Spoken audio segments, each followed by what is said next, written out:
नमस्कार प्रिय दोस्तों, स्वागत है आपका एक बार फिर से स्वस्ति प्रोग्रामा में। मैं आपकी दोस्त, आपके होस्ट आपका स्वागत करती हूँ। पिछले एपिसोड में आपने भरपूर खाने वाले प्रश्न हमारे लिए भेजे। आज के एपिसोड में आपने भरपूर पूजा के बारे में हमारे प्रश्न भेजे। हम तो आशा करते हैं पूजा ये प्रोग्राम ही देखती होगी, उन्होंने भी कुछ प्रश्न हमारे लिए भेजे। तो चलिए पूजा के साथ पंडित जी को हम स्वागत करते हैं और आपके प्रश्न हम उनके सामने प्रस्तुत करते हैं। नमस्कार पंडित जी। नमस्कार दर्शनी जी। कैसे आप पंडित जी? अच्छे हैं। ये पूजा है कौन? पंडित जी हम बता रहे हैं कुछ, एक पूजा हमारी एक दोस्त होती है और एक पूजा होती है हमारे सनातन धर्म में। भगवान जी को हम अगर ना पूजना चाहते हैं तो हम पूजा करते हैं ना पंडित जी। तो प्रश्न हमारे मतलब पूजा कर रही है। पूजा कर रही हैं और पूजा के फ्राख भी बेच रही हैं पंडित जी। तो आज हम बहुत सारे पूजा करेंगे पंडित जी। ठीक है जी। आरती किधर है? अभी ला लूंगे। हमारे प्रिय दोस्तों के प्रश्न द्वारा आरती करेंगे पंडित जी। पंडित जी हमारे प्रिय दर्शक जो होते हैं ये हमारे लिए जो प्रश्न भेजे हैं, बहुत सारे प्रश्न आ रहे हैं पंडित जी और वो जानना चाहते हैं। शायद हमने पहले किसी एपिसोड में भी बात किए थे, थोड़ी सी बात किए थे पंडित जी के बारे में। जी आपके बारे में नहीं पंडित जी, हमारे बारे में हाल खमीन में पंडित के बारे में। मैं सब कुछ बताने वाला लेकिन पेन कोड नहीं बताने वाला। नहीं अच्छा। ऐसे पंडित जी कुछ प्रश्न ऐसे आए हैं कि अगर किसी को पंडित बनना है तो वो कैसे और कहाँ से ये सीख ले सकते हैं पंडित बनने के लिए? सर्वप्रथम हमें ये जानना आवश्यक होता है हमारे लिए कि जन्म जायते इति ब्राह्मण, ब्राह्मण से मुखासीत बाहुराजन कृत उरुतदशम यदवैशम पदभ्याम कम शुद्ध हो जाए। वेद में इसका उल्लेख मिलता है कि ब्राह्मण आपको होना चाहिए। अगर आपको पंडित बनना है तो आपको ब्राह्मण होना चाहिए। मुझे कैसे पता चलेगा पंडित जी कि ब्राह्मण वो जन्म से ही होता है। अच्छा। जन्म से ही कोई लड़का होता है या लड़की होता है, जन्म से कोई ब्राह्मण होता है। अगर कोई सोचता है कि मैं पंडित बनना चाहता हूँ तो पंडित जो हैं कोई कर्म नहीं है, कोई ऐसा स्वरूप नहीं है जिसमें हम अपनी आयु को, अपने इनकम्स को देखते हैं। कुछ लोग पंडिताई करना चाहते हैं केवल कमाने के बहाने से। पंडिताई कमाने के लिए नहीं है। पंडित होना मतलब एक रूपिंग होता है, एक आपके अंदर से एक जागृता होता है जो जन्म के साथ से ही है। माता पिता ब्राह्मण हैं, उनके गोत्र की पता है, इस आधार से आप भी ब्राह्मण कहलाओगे। और ब्राह्मण होते हुए वो अपने ब्राह्मणत्व से नष्ट हो जाए, अपने ब्राह्मण से भटक जाए, भ्रष्ट हो जाए, तो ऐसे व्यक्ति का द्वारा जो है कोई भी कार्य सिद्ध नहीं हो सकता है। तो पंडित बनने के लिए जो है सबसे पहले आपको अपने माता पिता के माध्यम से, अगर आप ब्राह्मण हैं तो ठीक, आप विद्या ग्रहण करो, विद्या अध्ययन करो, पढ़ना चाहिए। आपको बहुत सारे श्रोत्रों के बारे में जानना चाहिए, जैसे कि वेद के बारे में, उपनिषदों के बारे में, श्रीमद् भगवद गीता के बारे में, पुराणों के बारे में, हमारे जितने भी धर्मशास्त्र हैं, मीमांसा हैं, इन सब के बारे में आपको जानना चाहिए। आपको जो है बहुत सारे ज्ञान अर्चित करना चाहिए, अर्चन करना चाहिए। इन ज्ञानों को जो है जुटाने से जो है तब व्यक्ति जो है जाकर के पंडित बनता है। पंडित का मतलब होता है वो ज्ञानी होता है। पंडित का डायरेक्ट उसका जो है ट्रांसलेशन किया जाए तो उसको बताते हैं वो ज्ञानी होता है। तो पंडित बनने के लिए आपको ज्ञान को अर्चन करना चाहिए। ज्ञान को जो है बहुत सारी ज्ञान को अर्चित कीजिए और उसके बाद जो है आप जा कर के पंडित बन सकते हैं। तो ये सीख हमें कहाँ हम प्राप्त कर सकते हैं पंडित जी? हम अपने पुस्तक द्वारा अपने आप हम सीख सकते हैं या एक पाठशाला भी होती है सूरीनाम देश में जहाँ हम ये सीख ले सकते हैं पंडित जी? सर्वप्रथम हमारे यहाँ पर 3 प्रकार के विद्या क्षेत्र बताए गए हैं। विद्या केंद्र जो है 3 प्रकार के हैं। एक गुरुकुल होता है जी, एक होता है जो हमारे देश की जो है सनातन धर्म महासभा आदि जो आयोजित करता है, और एक होता है हमारे विप्रों द्वारा जो अपने शिष्यों को उस योग्य उस स्तर तक लाने के लिए जो है अपना जो है योगदान देते हैं जी। गुरुकुल होता है जहाँ पर जो है परिवार अपने माता पिता के आशीर्वाद से उनको गोत्र सगोत्र आदि बता करके और गुरुकुल में उसको जो है भेज देते हैं, जहाँ पर वो पढ़ते हैं।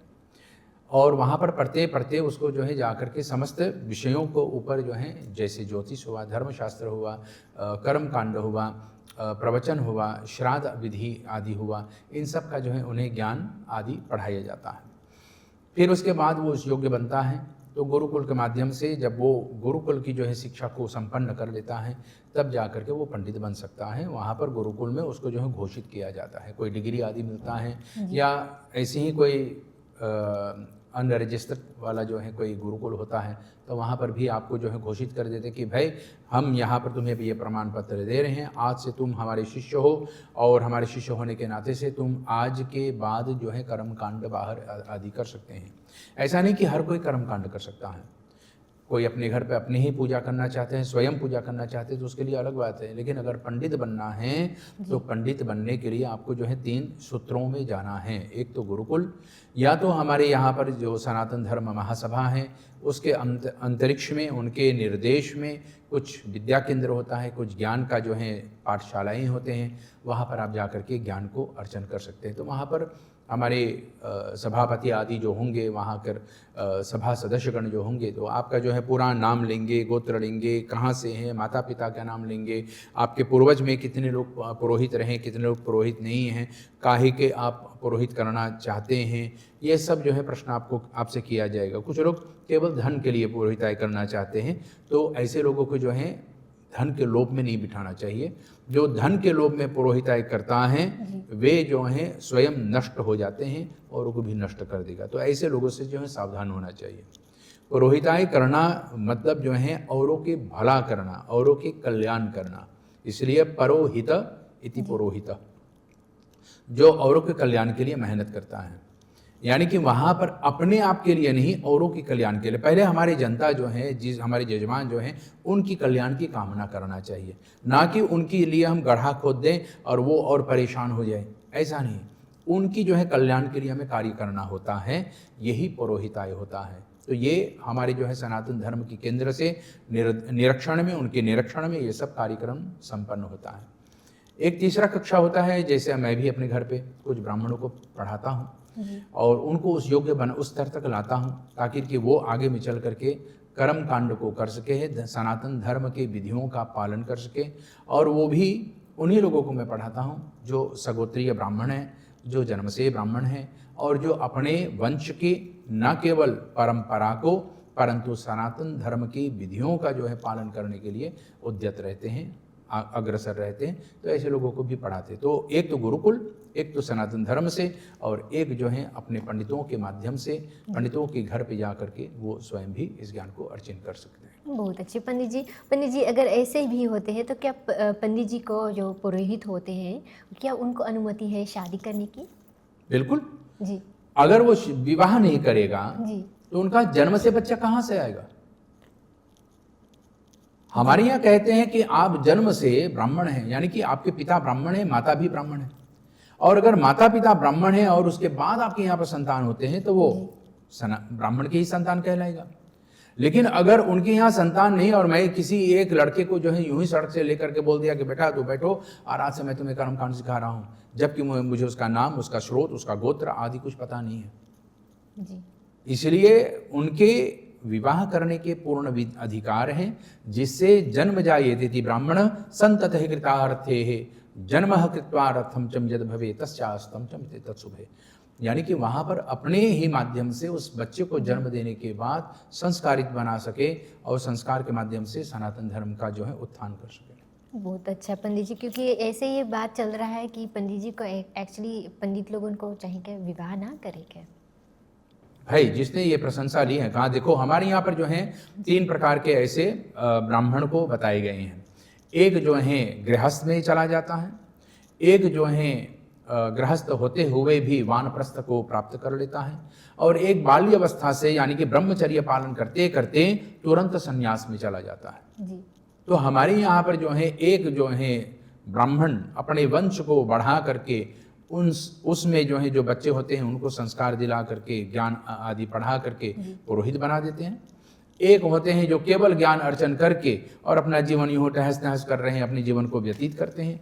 और एक होते हैं जो अपने अंदर में वो ज्ञान को प्राप्त करके तुरंत संन्यास को प्राप्त कर लेता है, क्योंकि उनको पता है सत्यम ब्रह्म जगत मिथ्या, यानी कि पूरे संसार में अगर देखा जाए तो भगवान ही सत्य है, बाकी संसार में सब कुछ स्वप्न की भांति है, सब मिट जाने वाले हैं। तो वो डायरेक्ट कनेक्शन बनाते हैं भगवान के साथ। और संसार से कोई लेन देन नहीं रखना चाहते हैं, तो वे लोग सन्यासी बन जाते हैं। हमारे सदगुरुदेव महाराज ऐसे ही सन्यासी रहे, वो आजीवन ब्रह्मचर्य का पालन किए हैं। ब्रह्मचर्य के बाद जो है तुरंत सन्यास हो गए हैं, और सन्यास के बाद जो है अब ब्रह्मलीन भी हो चुके हैं। तो ऐसे में 92 के उम्र में वो ब्रह्मलीन हुए हैं, और ऐसे सदगुरुदेव बहुतों के जो है प्राप्त नहीं होता है। तो वहाँ पर जो गुरुकुल में रह करके जो कुछ सीखने को मिलता है वो सबके लिए सुलभ नहीं होता है। जी पंडित जी, एक ऐसे प्रश्न भी आए हैं कि क्या पंडित जी को अगर हम घर पे हम बुलाते हैं, क्यों हमें ऐसे कुछ पूजा जो होते हैं, कथा जो हम सुनते हैं, केवल पंडित द्वारा हमें सुनना चाहिए और हम अपने से घरे ना कर सके लो? सबसे पहले बात है, हमारे यहाँ पर पूजा जो होते हैं तो पूजा में एक नहीं अनेक मंत्र बोले जाते हैं। जी। मंत्र का तात्पर्य होता है कि जिस आधार से हम भगवान से बात करें, वो मन के तार को छेड़ करके सीधे ब्रह्म तक जा करके पहुंचे। और इसी में हमारे यहाँ पर कहते हैं मंत्राधीना मंत्र के अधीन जो है मंत्राधीन देव, देवाधीन ब्राह्मण। भगवान मंत्र के बस में होता है और मंत्र ब्राह्मण के बस में होता है।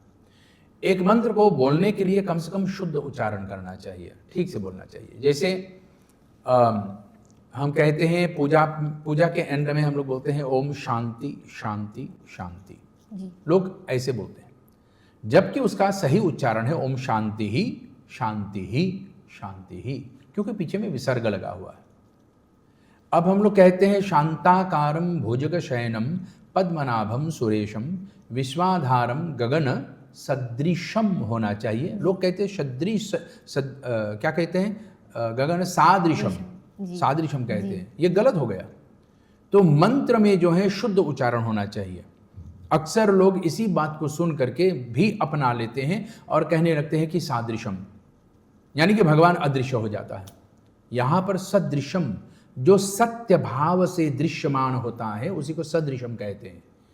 तो सादृशम बोलने से उस मंत्र का जो है अर्थ बदल जाता है, और सदृशम बोलने से वहाँ पर भगवान जो है सत्य भाव से जो प्रकट होता है, केवल सत्य के कारण से, इसी से उसको जो है सदृशम हम लोग कहते हैं। तो यहाँ पर मंत्र का अर्थ ना बदले, इसलिए मंत्र का शुद्ध उच्चारण आवश्यक होता है।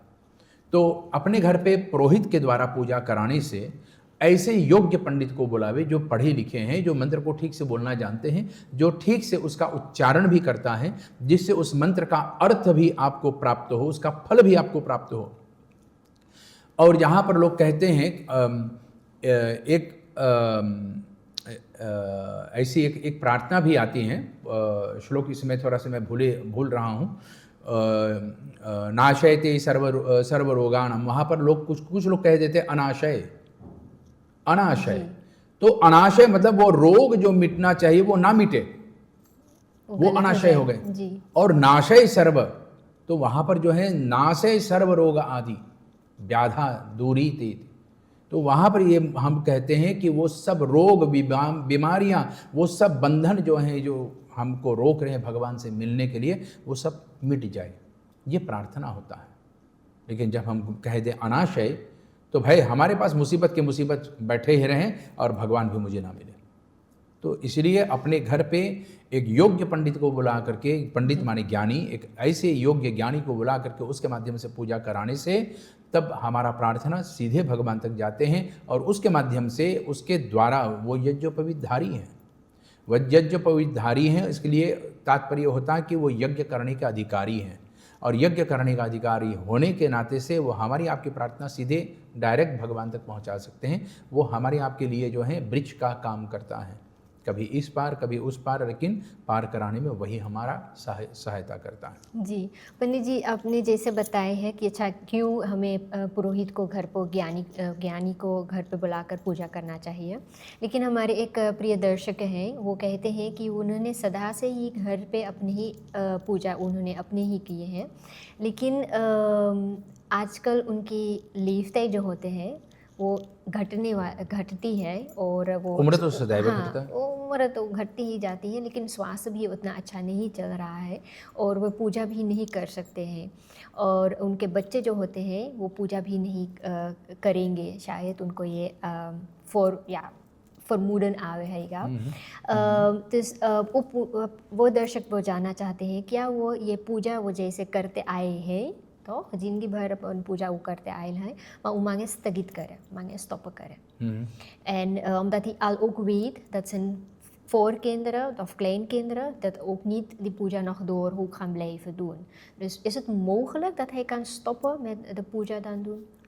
जो लोग पूजा करते हैं अपने घर पे इस आशा विश्वास के साथ कि मैं अपने ऊपर कोई बोझ ले रहा हूँ, पूजा को बोझ समझना या पूजा को जो है एक ज़बरदस्ती समझना, जो डर डर के पूजा करता है जी वो पूजा नहीं होता है।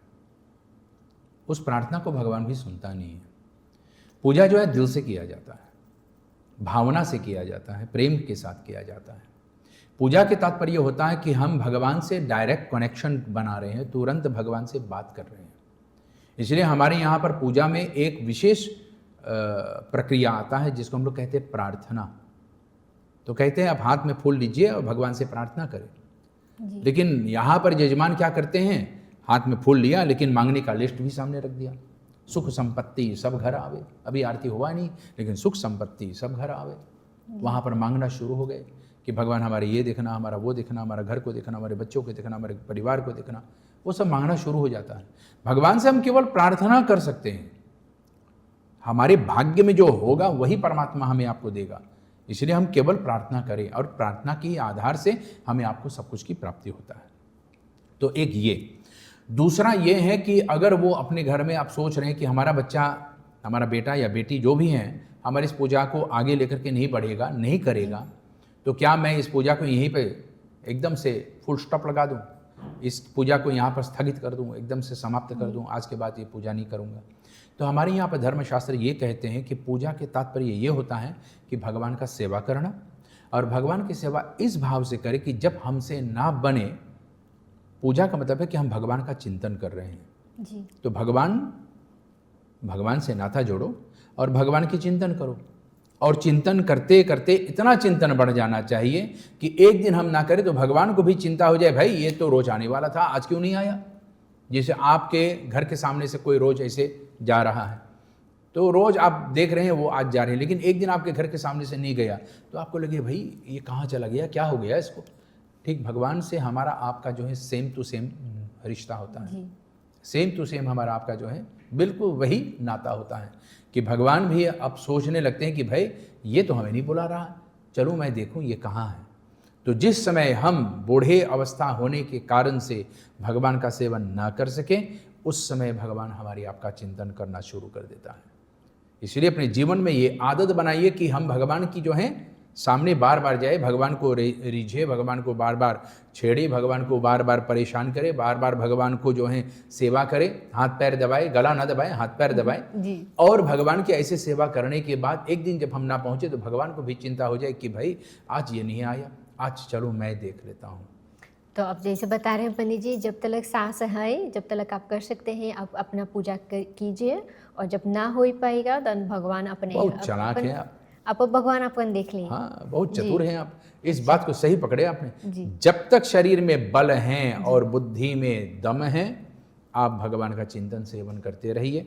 जिस दिन शरीर ने जवाब दे दिया कि आपसे नहीं होता है, बस हाथ जोड़ करके भगवान से क्षमा प्रार्थना कर लो। अपराध सहस्त्राणि कृन्ते अहर्निशम्, या भगवान से क्षमा मांग लो कि प्रभु अब मुझसे नहीं बनता है, अब मैं बस केवल नाम जप करूंगा।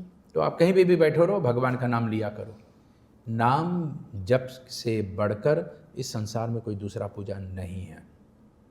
आप अपने घर में बैठ करके कथा झंडी कर रहे हैं, लेकिन आप द्वार पे देख रहे कौन आया है, आपका पूजा बेकार है, क्योंकि आपका ध्यान पूजा में नहीं, आप द्वार पे देख रहे हैं कौन आया। और भगवान का नाम जप कर रहे हैं ना, तो नाम जप करते समय वहाँ पर आपका मन भी भगवान में लगेगा। इसलिए नाम में उतना शक्ति है जितना पूजा में नहीं है। पूजा तो संसार को दिखावा है, एक प्रकार की सेवा है जी, लेकिन नाम में जो शक्ति है वो किसी और में नहीं है। पंडित जी, अगर ऐसे ही है कि अच्छा पूजा हम जब करते हैं तो उसमें एक क्रिया भी होती है, और जब किसी का निधन होता है तो उसमें भी एक क्रिया भी होती है पंडित जी।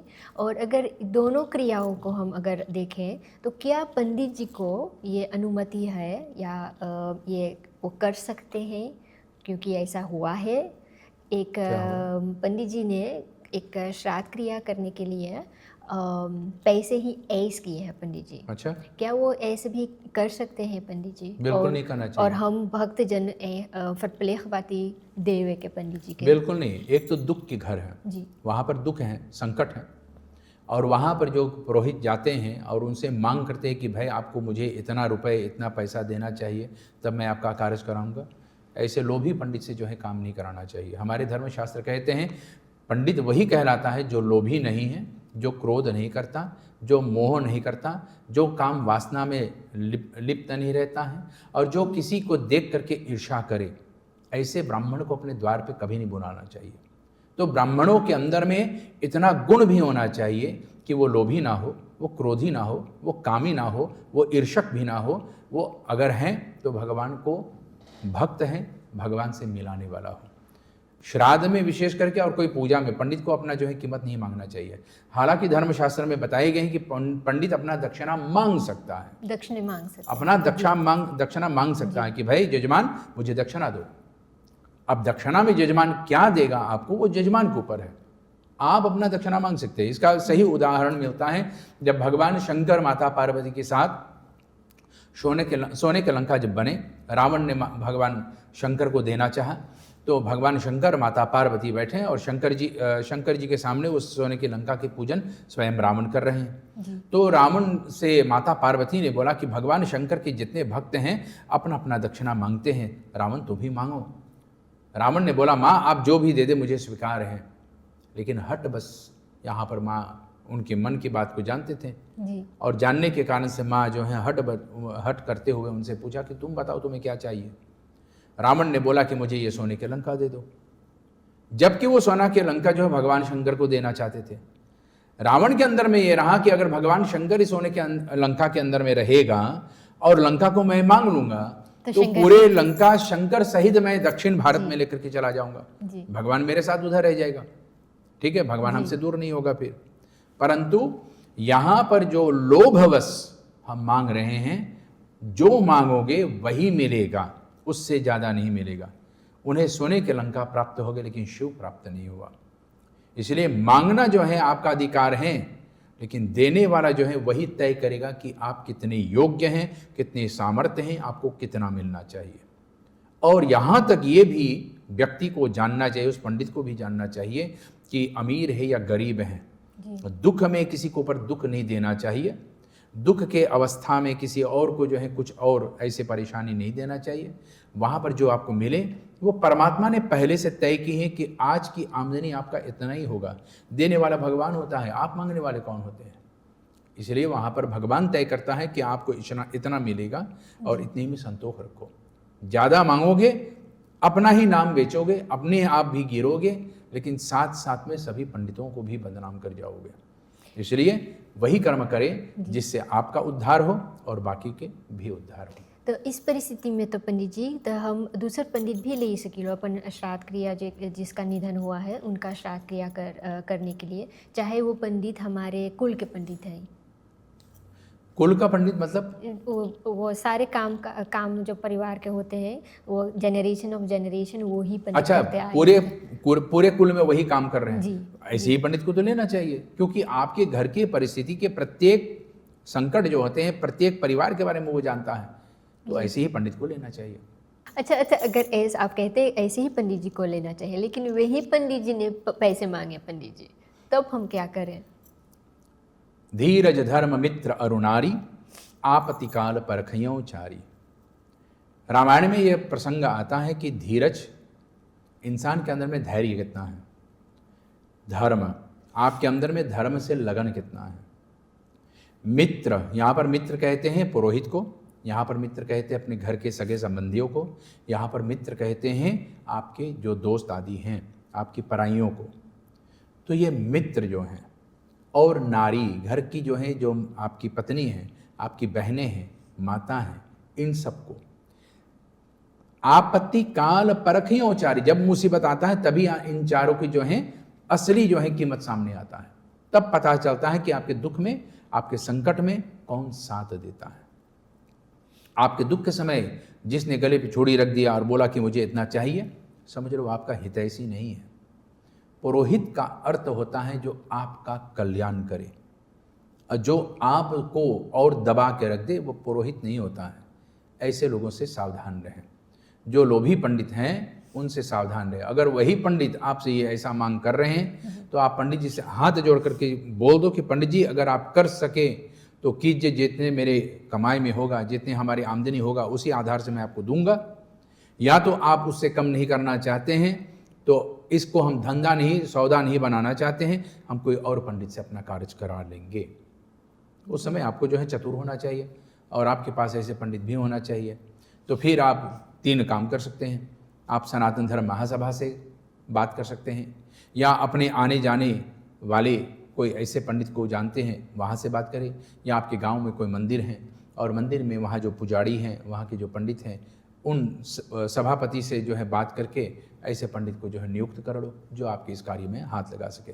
लेकिन अगर पंडित कहते कि मुझे इतना चाहिए और तभी मैं काम कराऊंगा, क्षमा, ऐसे पंडित से तो मैं भी काम नहीं कराने वाला था। हाँ, तो एक ऐसा प्रश्न भी आए हैं पंडित जी कि हम अगर विदेश में हैं और हमारा परिवार यहाँ सूरीनाम देश में है और विदेश में होकर हम पूजा करते हैं और अपने परिवार के हम सोचते हैं और उनको भी हम आशीर्वाद देना चाहते हैं, उनके लिए हम पूजा भी करते हैं, तो क्या विदेश से आशीर्वाद हमारे प्रिय फैमिली लीडर जो होते हैं सूरीनाम देश, परिवार यहाँ पे जो होते हैं, तो क्या वो उनको प्राप्त भी हो सकता है पंडित जी? क्यों नहीं प्राप्त होगा? क्योंकि हमारे एक पूजा ने पूछे हैं कि वो हॉलैंड में हैं, उन्होंने पूजा किए हैं, लेकिन उनको किसी ने बताया कि 7 समुंदर पार ऐसे आते आते आशीर्वाद कट जाता है।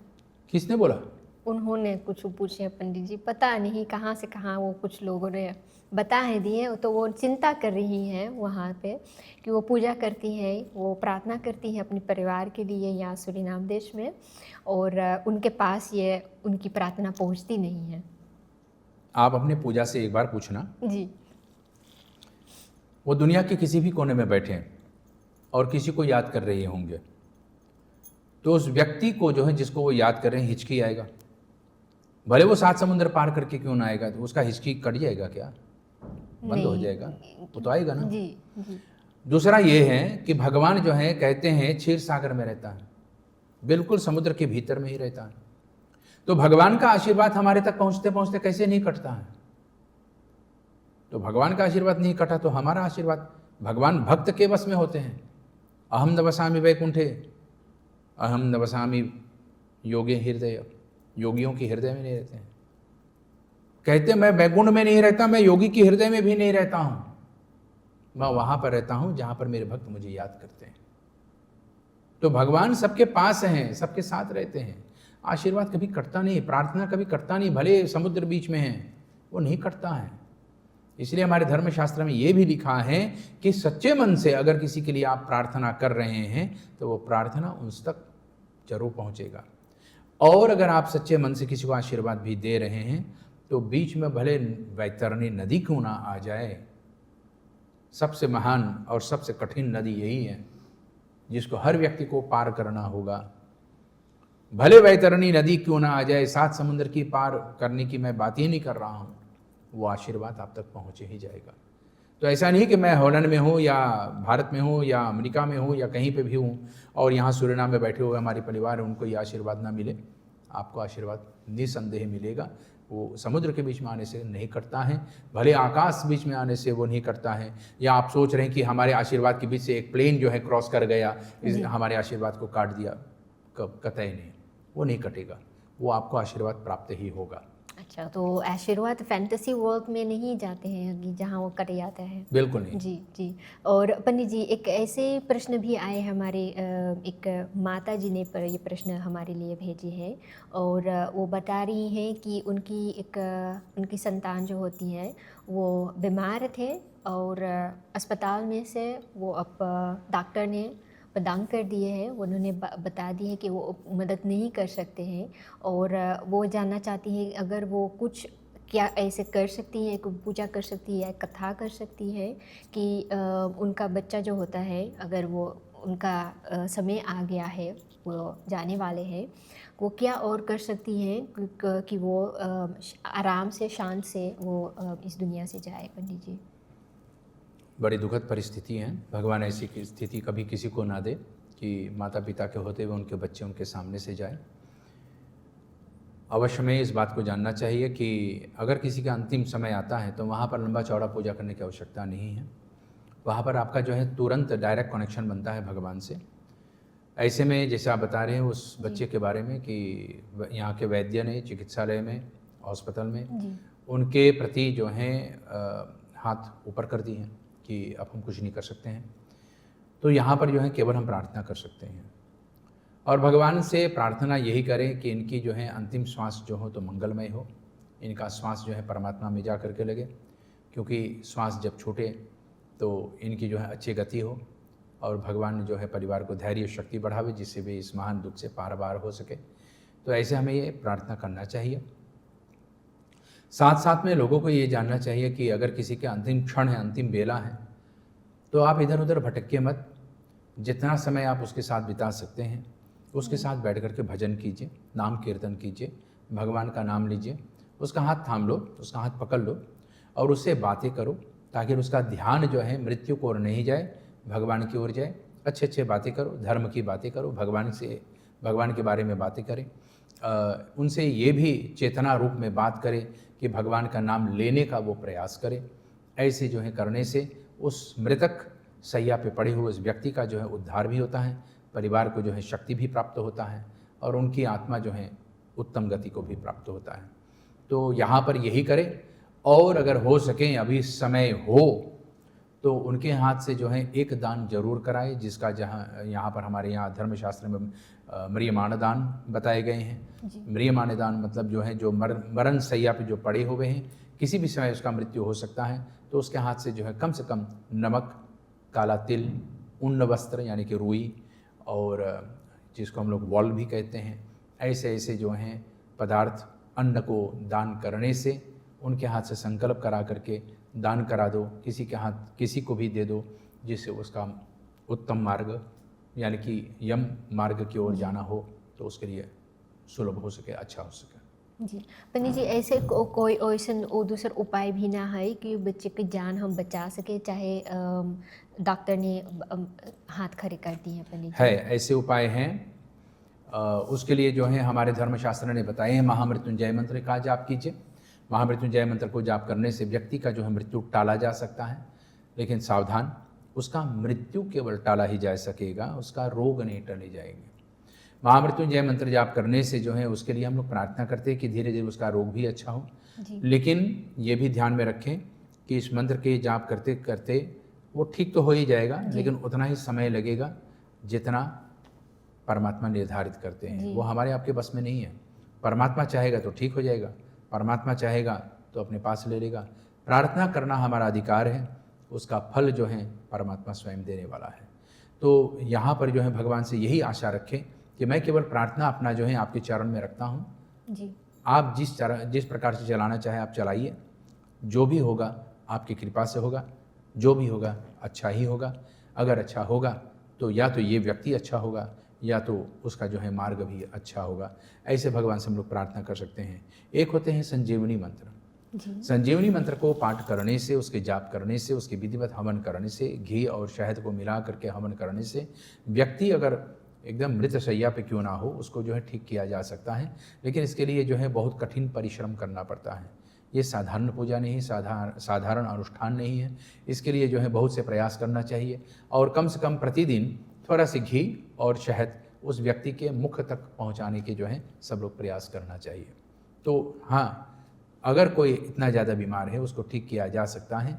लेकिन हम लोग क्या है, अपने जीवन में सब कुछ खाते पीते रह जाते हैं, लेकिन अमृत को अपने जीवन में सेवन में नहीं लाते हैं। तो दूध, दही, घी, शहद और चीनी, ये 5 प्रकार के अमृत होते हैं। इसको सही मात्रा में अपने जीवन में काम में लाए तो हमें मृत्यु से भी भय नहीं होगा और मृत्यु भी हमको छू भी नहीं पाएगा। लेकिन हाँ, ज़्यादा हो जाए, हर चीज़ का ज़्यादा होना कष्टदायक होता है। जैसे जितना दूध है उतनी घी मिला करके साथ में पिए तो ये जहर हो जाता है। इसलिए जितना दूध है उसके केवल 1/4, 1/4 उसका जो है घी लेना चाहिए, तब जा कर के वो फायदा होता है। जी, सेम मात्रा में हमें नहीं पीना चाहिए। बिल्कुल सही मात्रा में नहीं लेना है। जितना दूध है उतनी ही घी लेंगे, जी उतनी ही शहद लेंगे, उतनी ही दही लेंगे, उतनी ही चीनी लेंगे, गड़बड़ हो जाएगा। व्यक्ति को 100 वर्ष जीने वाला जो है तुरंत राम नाम सत्य हो ही जाएगा। तो आप किसी के ऊपर प्रयोग ना करें प्रिय दर्शकों।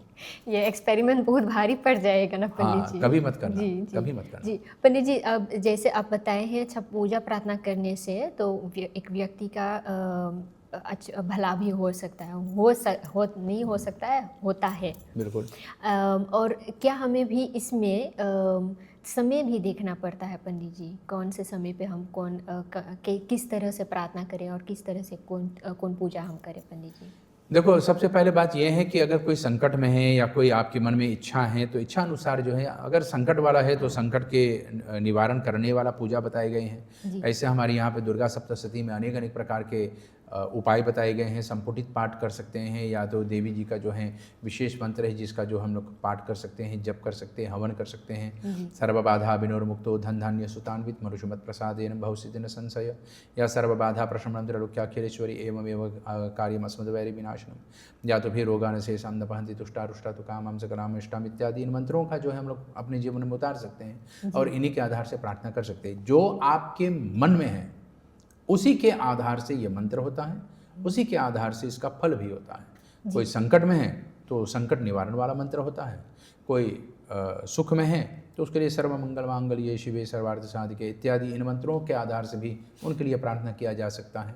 तो यहाँ पर जो है परिस्थिति को देखा जाता है और परिस्थिति को सामने रख करके उस कार्य को करते हैं। लेकिन भद्रा क्यों हमें देखना पड़ता है पंडित जी, अगर हम पूजा करना चाहते हैं? आपको किसने बता दिया? हमारे प्रिय दर्शकों ने प्रश्न पूछा पंडित जी, भद्रा क्या है और क्यों पूजा के समय हमें भद्रा काल को देखना पड़ता है पंडित जी? हमारे यहाँ पर एक भद्रा और एक भद्र होता है जी। दो चीज़ है। एक होता है भद्र, भद्र माने अच्छा, और भद्रा यानी कि अच्छा को नाश करने वाला।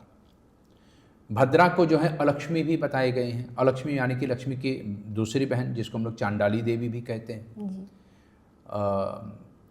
यहाँ पर हमारे यहाँ पर बताते हैं कि जब भी पूजा पाठ करे, कोई भी अनुष्ठान करे, तो भद्रा मुक्त होना चाहिए। भद्रा एक अशुभ मुहूर्त होता है जिसके माध्यम से हमें फल भी अशुभ प्राप्त होता है।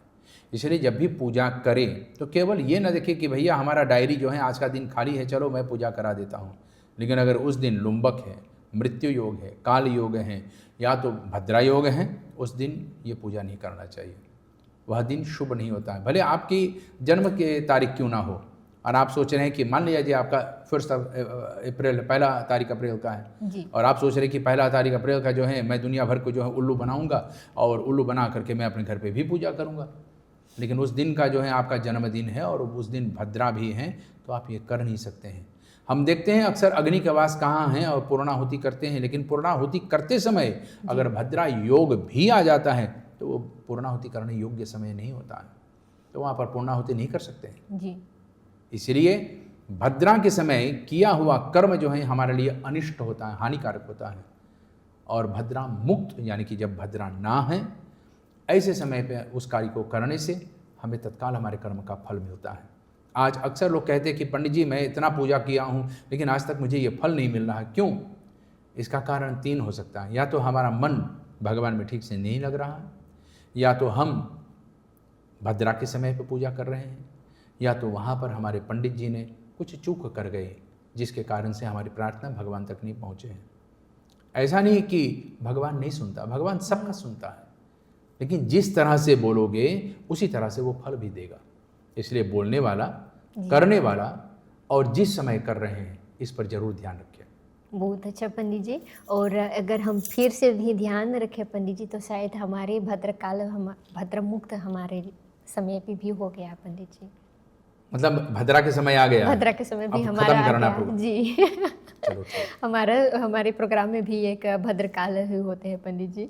समय शुरुआत हम करते हैं, अच्छी तरह से शुरुआत करते हैं और फिर से हमें भी समाप्त करना पड़ता है। लेकिन इसको मैं भद्रा नहीं कहूँगा, क्योंकि भद्रा में जो है हमें एक प्रयास, एक अवसर मिलता है इसका नया शुरुआत करने के लिए। तो जी। इसको भद्रा मत भद्रा नहीं बोलिए, होता है जी। एक नया आरंभ करने का जो है सो अवसर प्राप्त होगा। बहुत अच्छे पंडित जी, आज जैसे आप बता रहे हैं। हम फिर मिलेंगे अगले हफ्ते पंडित जी। बहुत बहुत धन्यवाद। अवश्य आपको मैम। शुभ रात्रि। धन्यवाद, शुभ रात्रि। जी। प्रिय दर्शकों, आपने जैसे देखे हैं, समझे हैं, सुने हैं और जाने हैं आपके प्रश्न द्वारा, और हमारे पंडित जी ने जैसे बताए हैं आपने सीखे हैं, और आपको हम बहुत बहुत धन्यवाद करते हैं। आपने प्रश्न भेजे हमारे लिए। हम फिर मिलेंगे अगले हफ्ते कुछ नए प्रश्नों के साथ और शायद कुछ नए दोस्तों के साथ भी। नमस्कार, शुभ रात्रि।